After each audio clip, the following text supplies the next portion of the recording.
আসসালামু আলাইকুম প্রিয় দর্শক। সাকিব আল হাসান যে ক্রিকেটের বস সেটা তিনি আজকেও প্রমাণ করছেন।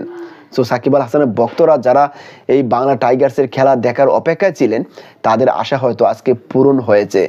প্রিয় দর্শক, সাকিব আল হাসান ব্যাটিংয়ে নামতে পারেন নাই, যেহেতু খেলার সুযোগ পান নাই তিনি, কিন্তু বোলিংয়ে সাকিব আল হাসান দুর্দান্ত বোলিং করেছেন।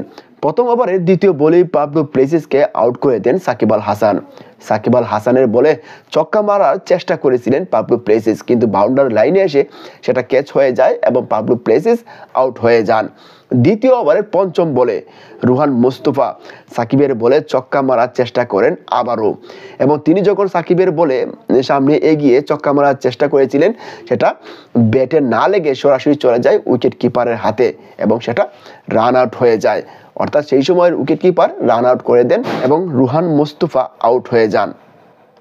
সো সাকিব আল হাসানের ভক্তদের আজকে খুবই সুখের দিন বলবো আমি, যেহেতু সাকিব আল হাসানের ভক্তরা যে আশা নিয়ে তারা খেলা দেখার অপেক্ষায় ছিলেন তাদের আশা পূরণ হয়েছে। সাকিব আল হাসান আবারও ফর্মে চলে আসছেন। সো যারা বলেন সাকিব আল হাসান ফর্মে নাই তারা হয়তো আজকে জবাবটাই পেয়ে গেছেন। সো সাকিব আল হাসানের ভক্তদের জন্য আরেকটি সুসংবাদ, সেটা হলো সাকিব নিজেই বলেছেন এই টুর্নামেন্টের পরে সাকিব আল হাসান ওয়ানডে ফরম্যাটে ফিরছেন এবং সেটা আমরা শীঘ্রই দেখতে পারবো। হয়তোবা ওয়েস্ট ইন্ডিজের বিপক্ষে ওয়ানডে সিরিজে হয়তো সাকিব আল হাসান থাকবেন। সো আমরা আশা করছি সাকিব আল হাসান শীঘ্রই জাতীয় দলে ফিরবেন।